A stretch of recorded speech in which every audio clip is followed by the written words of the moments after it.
What if we could trade players within college football? What would Georgia need, and what would it take to land Arch Manning for Georgia? Next, Locked On Bulldogs.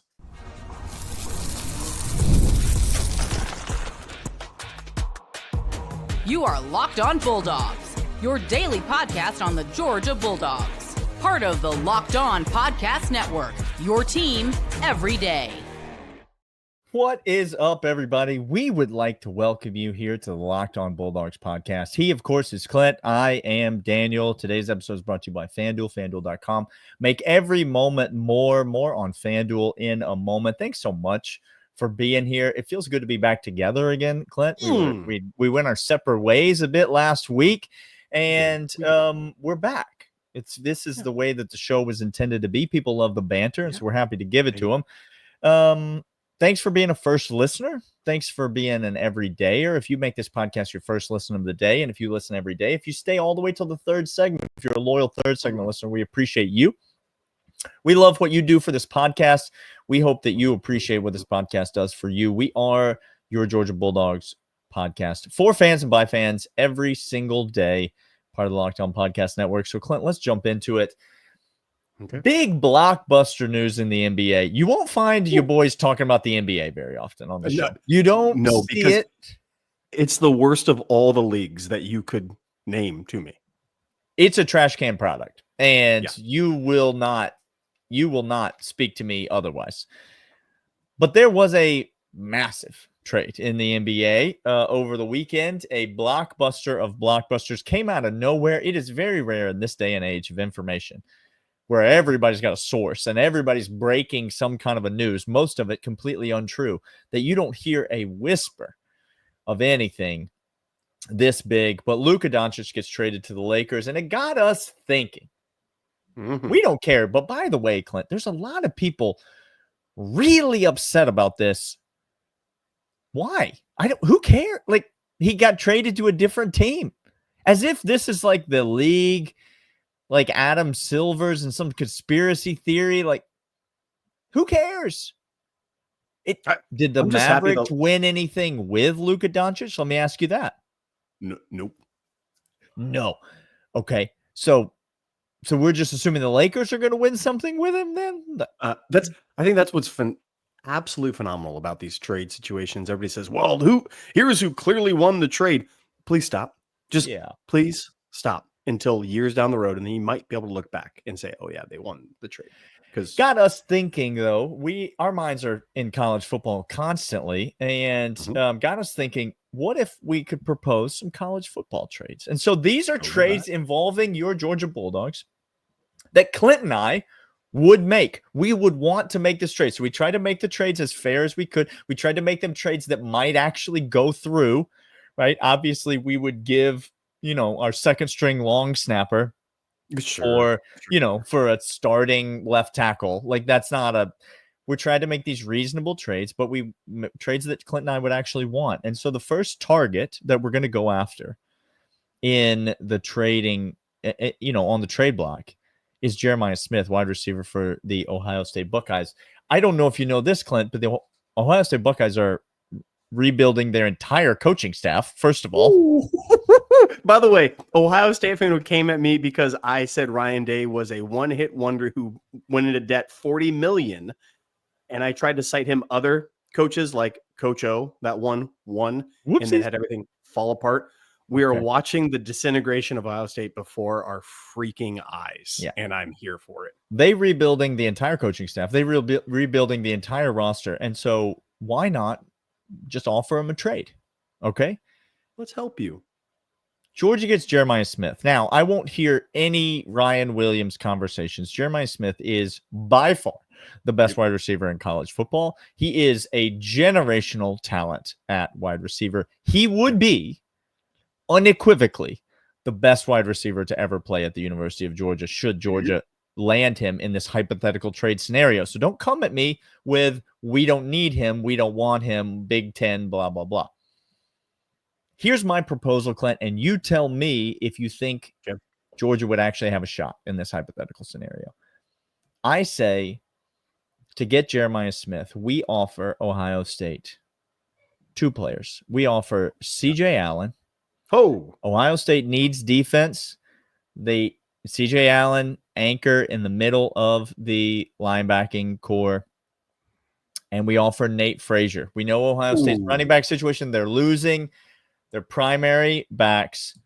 They were able to win a national championship largely on the feet of those running backs. And so maybe we convince them to part with Jeremiah Smith if we offer Nate Frazier and CJ Allen. First of all, if you're Georgia, would you do that? yes. How do I say yes quicker? Because that's what I want to do. Less than I would say yes. Again, I know AJ Green. I know George Pickens. Sure. I know every other name you want to give me. Sure. And I will say, please stop. Sure. He's Randy Moss-esque. He is big, physical, fast, crisp route runner, incredible catch rate. He's the most. He would go number 1 in this year's draft. Daniel. It's T.O. It's Megatron. Like, it's all, name the name. It's that guy. Like, that's who Jeremiah Smith is. In college football right now, he's an absolute cheat code. I know CJ Allen is a valuable piece. I know that we love Nate Frazier. Yes. I would absolutely do this trade in a heartbeat. I'm a little concerned that it's not even enough. I was just going to say, with the rapid response that we have, we might have to try to pull it back a little bit, our excitement, if that was on the table. Try to make, let's see, let's talk to our people.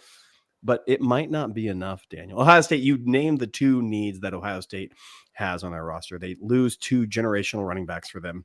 Yeah. Who back in the old days of college football would be a one trick pony, a one workhorse type guy and get all the yards, but they split them between the 2. It's what led them to a national championship as well as their defense. They're losing a bunch of guys on the defense side. So I think you nailed it. It might not be enough, but might not be enough. It almost went. Let me ask you this, Clint, as a Georgia fan. We talked about how good CJ Allen is. I'll tell you what I almost did, but I decided I couldn't bite the bullet and do it. I almost went CJ Allen, KJ Bolden. In my hypothetical brain, in this theoretical system, KJ Bolden was the name that I had listed. Would you trade CJ Allen and KJ Bolden right now for Jeremiah Smith? See, I'm telling you right now, we're going to need Jeremiah Smith to make 20 points, 21 points a game in that scenario because our secondary takes a massive hit in that case. Just monumentally huge hit. KJ Bolden is the most respected, most experienced, and most talented player we have in the back end. Dan Jackson, Malachi Starks both being gone right now. It's not even looking for year 3 of KJ Bolden, which I think is going to be exceptional. That leaves us at deficit. I still may do it. I still may. I am closer. That gives me pause, and that gives a little bit of negotiation room at the table. I'm going to tell you that right now. Georgia fans, in the comment section, if you're on YouTube, let us know. Would you make this trade? We will be back. Clint's got a proposal. I'm going to see if I am willing to accept it right after these. These are, in fact, FanDuel, FanDuel.com. They are the official place that Daniel and I go when we make bets on all the important games, like the big grande circular dish that's coming up, Daniel. That's right. Let's say you have a large amount of queso. Okay. And you like an extra amount of queso. A lot. Like a stupendous amount of queso. Correct. And you need a vessel that is awesome in its magnitude. That's right. And these players are going to play football in that magnitude of awesomeness circular dish. Legal department is thrilled with this ad read. FanDuel.com is the place you're going to go to make that. We abide by the rules. FanDuel.com, the official sportsbook of Locked On Bulldogs, Locked On Podcast everywhere. Get over there right now. Make a bet of $5. You win that bet. $200 in bonus bets going straight to your account. That's right. Make a $5 bet. Put it on the Chiefs to win because, again, they're going to do so because it's written in a script, guys. I don't know what to tell you. And when he proposes after he retires, it's thing. Written in a script. FanDuel.com. Get over there right now. $5 wins. Daniel and I, you love them. NHL, in MLB, NBA, NFL, college football futures, all of that is over at FanDuel.com, the official sportsbook of Locked On Bulldogs. Locked On Podcast, where $5 get you $200 in bonus bets straight to your account. FanDuel.com. All right, Daniel. I'm just joking, Clint. The legal department is busy tweeting about firing Mike Bobo, so they are not even paying attention to the ad reads that we are doing. But in case they come up for air from their phone, we're just trying to abide by the rules. I'm telling you this right now. I said, Justin be tweeting. Do not ever cross that man. He will, the full force of the law will be thrust upon you. I can promise you, based on what I've seen this offseason, he will not rest until justice is done. No, that man is billable hours are every hour he's awake. Okay. And that man is awake a lot. Daniel, here's the trade. I'd love to be able to bill an hour sometime, Clint. I'd love to just bill 1 hour. If I could just bill an hour, it'd be fantastic. All right, give me your trade, Clint. Yeah. Okay, here's my trade. Notable that we lost a lot of production off of the edge this last year. Yes, we did. Michael Williams gone. Jalen Walker gone. Sure, there. Transfer portal came and hit. Chad Chambliss. Yeah, let's talk about him being a very, very productive edge player for us. Sure. And the transfer portal came and it reaped. It does its business, and more guys got sucked up into that. Out to Mizzou, out to a number of other places. So I'm looking at the landscape and I'm saying to myself, we need an edge defender. And the best edge defender in my mind that I have out there is Dylan Stewart. Dylan Stewart, South Carolina, incredible edge defender. Daniel. Yeah. When I say incredible, he single-handedly on that defense. I mean, I know they had safety help. I know he's going to probably get drafted high when he goes this upcoming draft. But I think Dylan Stewart is the dude that stirs the drink for South Carolina's defense. Absolutely. So here's my proposal to you. I'd love to have it. I would love to have Make me an offer. Here's the offer. I go to South Carolina. I go to Coach Beamer. I say, first of all, Coach Beamer, put down the things that you have in your hand that are going into areas on your nose and such. Just put that down really quick. You're way too hopped up. You got all them party tricks. Put that down. I want Dylan Stewart. And to give you in return, I'm going to say Monroe Freeling, because your offense needs a little help, because you got an all-star type great quarterback. Need to protect him. He might be, by the end of the season, the best quarterback in the SEC if he isn't right now. Nussmeier notwithstanding at LSU, I think Sellers could overtake him. You need a left tackle, and you also need somebody to catch the ball.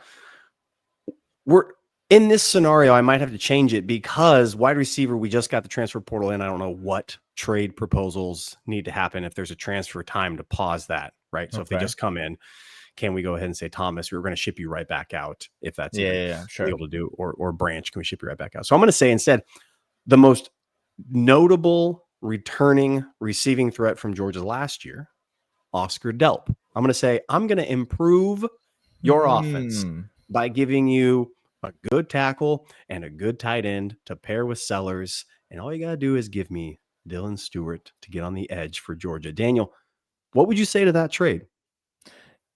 If I'm Georgia, I would jump at the chance to make that trade. Now, losing Monroe Freeling it's a situation, because we mentioned on an episode last week, Georgia has Ernest Green and Monroe Freeling both coming back, notably Xavier Truss not coming back. And so those are your two returning tackles with experience. Now, there are a couple guys that we like to possibly compete for time at tackle, and we mentioned those guys.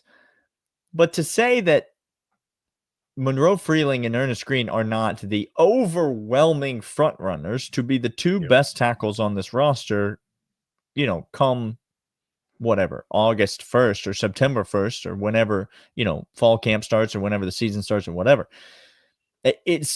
they're obviously going to be the two best tackles.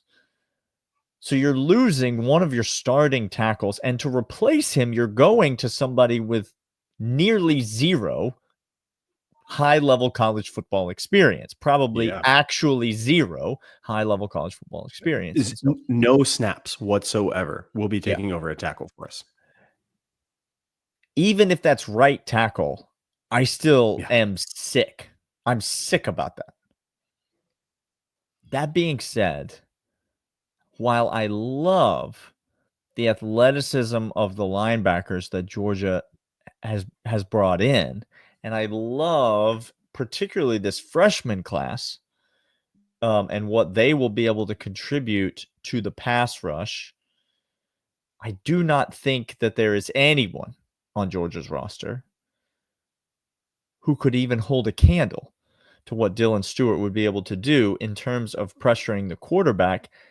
And if you put my back against the wall right now and ask me to name the single largest area of concern about the 2025 Georgia football program, Yep.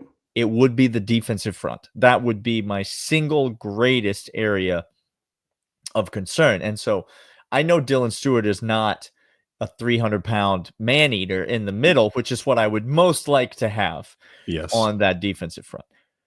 But he is a valuable weapon, especially in terms of defending the pass, would allow those linebackers to try to get downhill against the run, and the safeties to kind of come in and, take away the short part of the field, because most of the deep and longer intermediate stuff would be taken away if you're able to pressure the quarterback. So I would make that trade for Dylan Stewart, but it would pain me greatly to lose a guy like Monroe Freeland.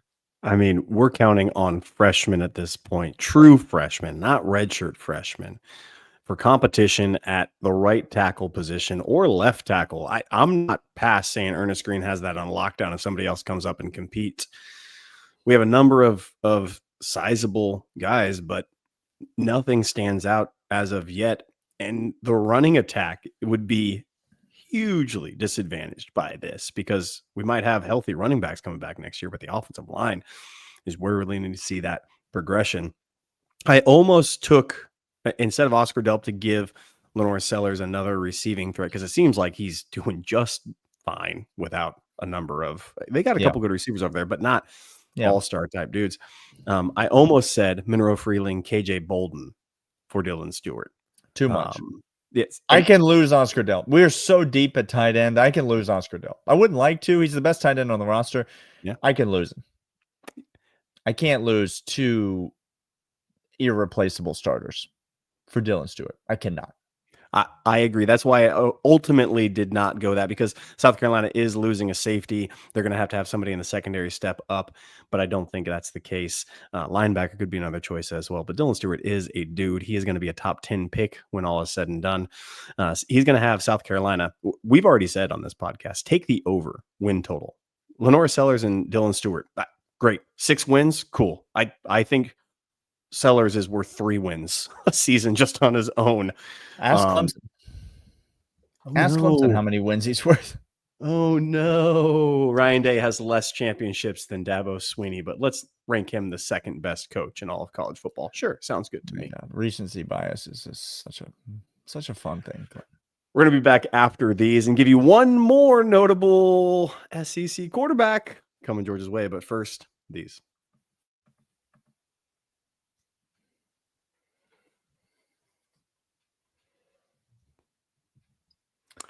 Almost had a seizure there. But we're back, and we're talking about one last hypothetical trade proposal. Again, to clarify, in case you're a little slow on the uptake, these are not actual things that are happening. No. These are hypothetical. There is no such thing as trades in college football, but wouldn't it be fun if there was? So one last one. Georgia had a chance to land Arch Manning low these many years ago, Clint. And you will remember that we failed to do that. It was a miss on the recruiting trail. We had a whole Bachelorette themed show on it, Daniel, if you remember well.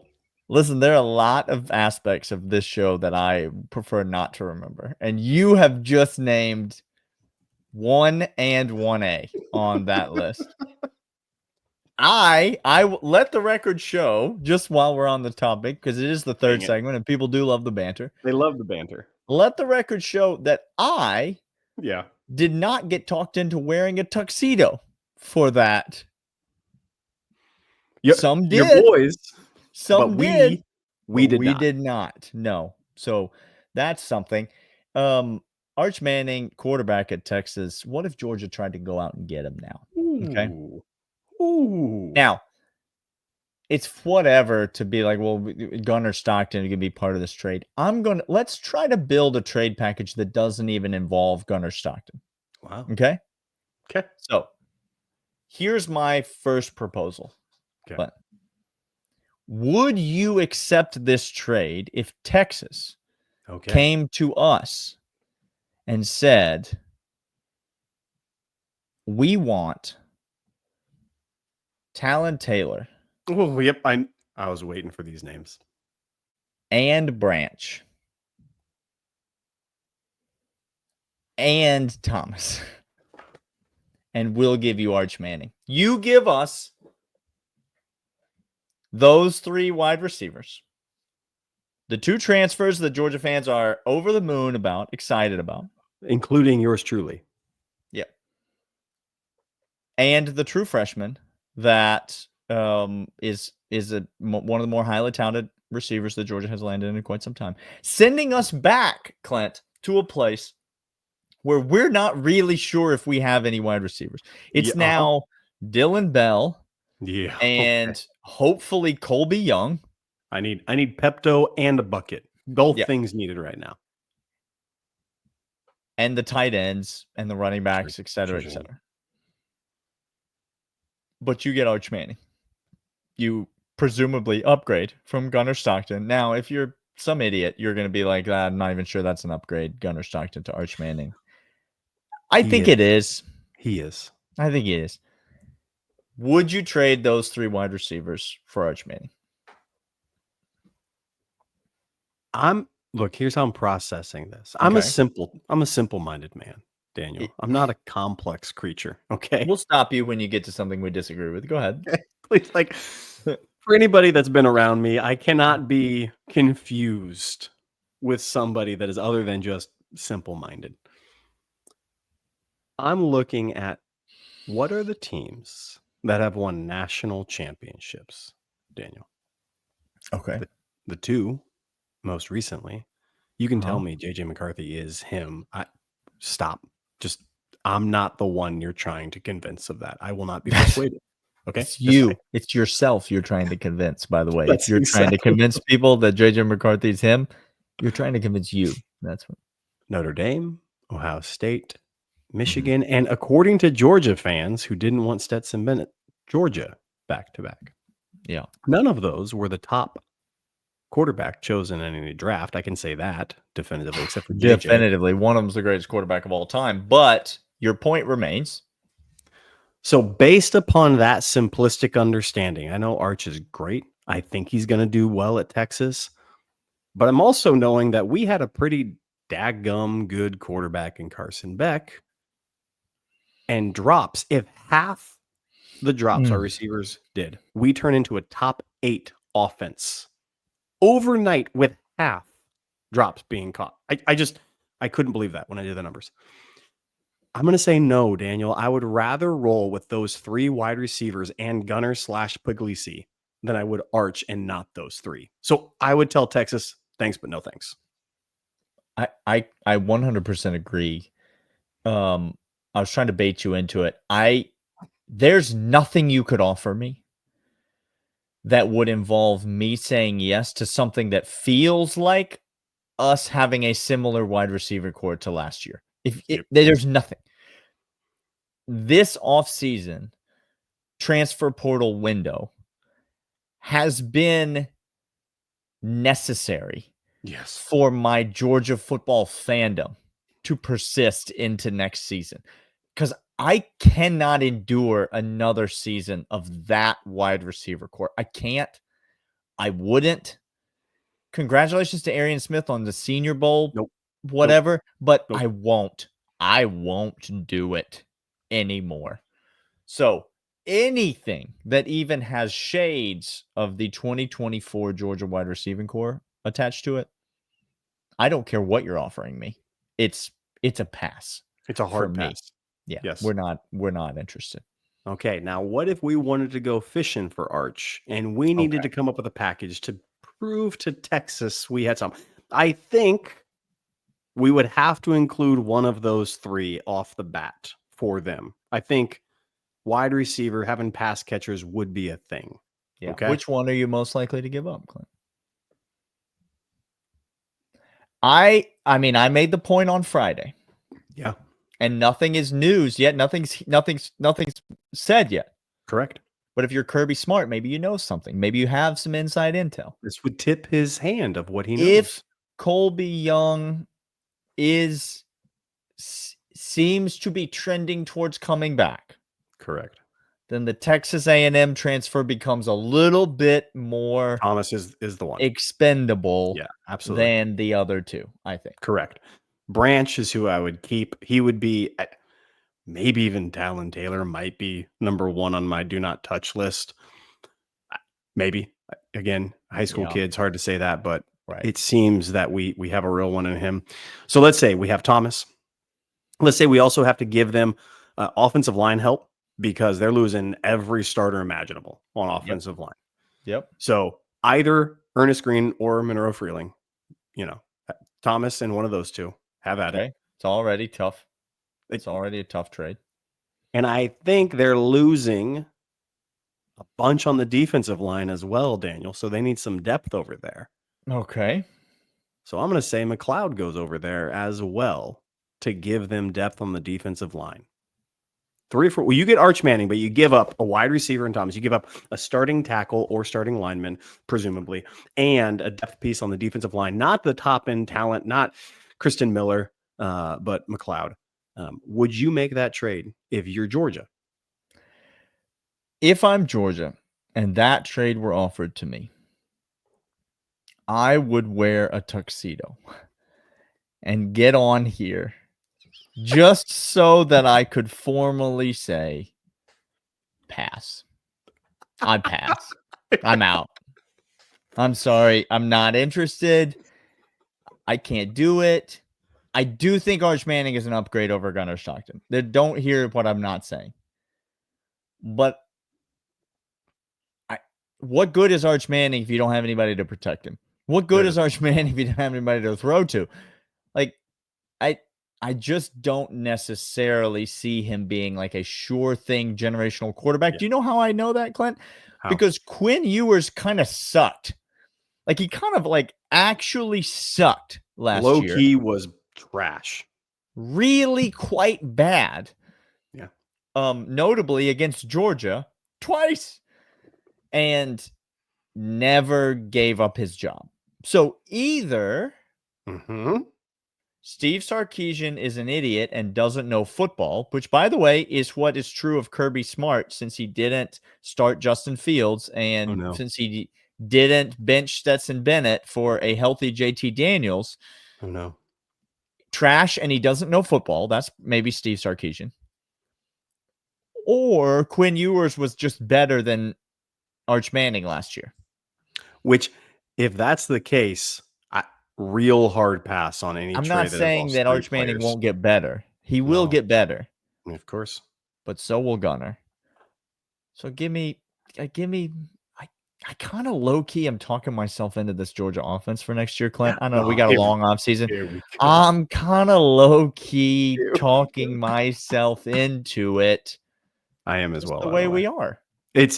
We can't help but be who we are. By the way, Steve Sarkisian is an idiot because his first name's Steve. And if I know anything about the world, Steves are morons. Said what he said. I said what I said. We apologize to all of our listeners named Steve except one. Except one. All the rest of you, I'm sorry. Tell me, reach out in the comments. Let me know I'm an idiot because that's fine. He is Daniel. I am Clint. Today is Locked On Bulldogs, your team every single day. We'll be back next time talking these Georgia Bulldogs like we do every single time. For fans, by fans. We'll see you guys then. See ya.